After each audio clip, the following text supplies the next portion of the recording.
'Gaami' Telugu film review by allrounder star Ballem Venumadhav. కొన్ని సినిమాలు ఒక డిఫరెంట్ జనర్‌లో డిఫరెంట్ ప్రెజెంటేషన్‌తో సాగుతాయి. వర్తమానము, భవిష్యత్తు, గతము అన్నీ కలిపి డిఫరెంట్‌గా చూపించే ప్రయత్నం చేస్తారు. సో, అట్లాంటి దాంట్లో వచ్చినటువంటి సినిమా 'గామి'. విశ్వక్సేన్ అతను చిన్నప్పటి నుంచి నాకు తెలుసు. 'దినేష్ ప్రసాద్' 'కరాటే రాజు' గారి అబ్బాయి.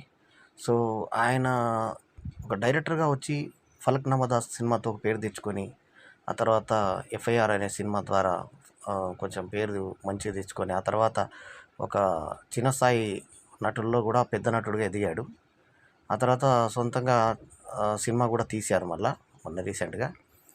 సో, అటువంటి విశ్వక్సేన్ ఒక మంచి బ్యాక్‌గ్రౌండ్ ఉండి ఒక డిఫరెంట్ క్యారెక్టర్ చేయాలనుకున్న టైప్‌తో ఒక అరుదైన వ్యాధి ఉన్నటువంటి ఒక వ్యక్తిగా, దానికి నివారణకు హిమాలయాల్లో ఒక రకమైనటువంటి మూలికలు, జస్ట్ సంజీవని మూలికలు ఎలా ఉంటాయో అట్లాంటివి కొన్ని ఇన్ని సంవత్సరాలకు అది ఎక్కడ దొరుకుతుంది. అది ఒక సంవత్సరం కష్టపడి తీసుకొచ్చుకున్న అది ఉండే కాలం కొంత సమయమే. అది ఆ అరుదైన వ్యాధికి చికిత్స అని చెప్తే అక్కడికి అతను బయలుదేరడం ఒకవైపు, బ్రెయిన్స్ మీద పరిశోధన చేస్తూ మనుషుల మీద ప్రయోగాలు చేస్తున్నటువంటి ముఠా ఒకవైపు తవ్వుతూ బయటకు వస్తూ మన బుద్ధ సాధువులు లాంటి వ్యక్తుల్ని చూపిస్తూ, అఘోరాల దగ్గర నుంచి ఫస్ట్ ఇతను పర్మిషన్ తీసుకొని బయటకు వచ్చి అక్కడ నుంచి త్యజింపబడి, అంటే అక్కడ ఓడిపోతే బయటికి వెళ్ళిపోతావనంటే అందరు కలిసి ఫైట్ చేసి పంపించినప్పుడు అక్కడ విశ్వక్సేన్ అతని ఆహార్యం కానీ అంతా కూడా డిఫరెంట్గా ఉంది. ఆ డైరెక్టర్ ప్లాన్ చేసిన విధానము చాలా డిఫరెంట్గా ఉంది.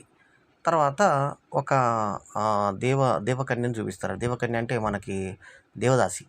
ఆ పూర్వకాలంలో ఊర్లలో ఎవరైనా ఒకరిని దేవదాసిగా చేసేవాళ్ళు. ఆ దేవదాసి అంటే ఊరందరూ అక్కడ వాడుకుంటారు. అందరూ ఉమ్మడి ఆస్తిగా ఆ లేడీని భావించేవారు. ఆ యొక్క దురాచారాన్ని కళ్ళకు కనబడేటట్టుగా ఒక లేడీ, ఆమె తరఫున ఆమె కూతురు కూడా అట్లాగే దేవదాసిని చేయాలనేటువంటి ప్రయత్నం చేసినప్పుడు ఆ చిన్న అమ్మాయి ఎదుర్కొన్నటువంటి మానసిక సమస్యలు ఏంటి, ఆమె ఫస్ట్ టైం కన్యరికంని చేయాలనుకున్నటువంటి ఒక వ్యక్తి ఆమెను చూసి పారిపోతాడు. ఎందుకు పారిపోతాడనే ట్విస్ట్.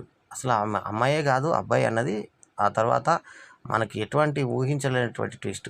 ఆ అబ్బాయి అన్నది ఇంకో ట్విస్ట్ అయితే, ఆ అబ్బాయే చిన్నప్పుడు విశ్వక్సేన్ అనేది ఇంకో ట్విస్ట్.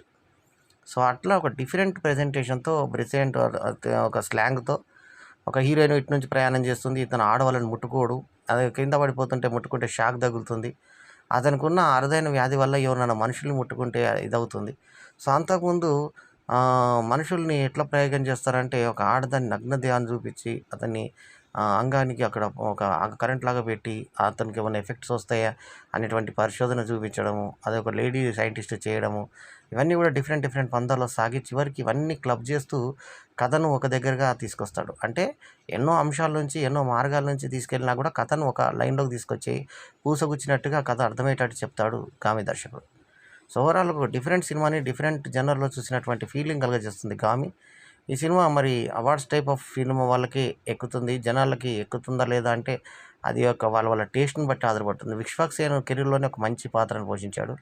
అట్లాగే హీరోయిన్‌గా చేసిన అమ్మాయి కూడా ఆల్రెడీ తెలిసిన అమ్మాయి కాబట్టి ఆమె కూడా బాగానే చేసింది. సో, మిగతా వాళ్ళందరూ పాత్రల మేరకు రాణించారు. పాటలు, పద్యాలు, సెక్స్, వయలెన్స్ ఇలాంటివి ఏమి లేకుండా సింపుల్‌గా సాగిపోయిన కథాకథనాలతో 'గామి' ఆకట్టుకుంటుంది. సో, ఈ సినిమాకి నేను ఇచ్చినటువంటి rating 3.25/5. Signing off yours Ballem Venumadhav. ఈ శుక్రవారం రోజు విడుదలైన ఈ సినిమా వీడియో కనుక మీకు నచ్చితే లైక్ చేయండి, కామెంట్ చేయండి, షేర్ చేయండి. మా ఛానల్‌కు తప్పకుండా సబ్స్క్రైబ్ చేయండి. ఎల్లప్పుడూ మీ ఆదరాభిమానాలను మీ ఆల్రౌండర్ స్టార్ బల్లెం వేణుమాధవ్. నమస్తే, జై హింద్.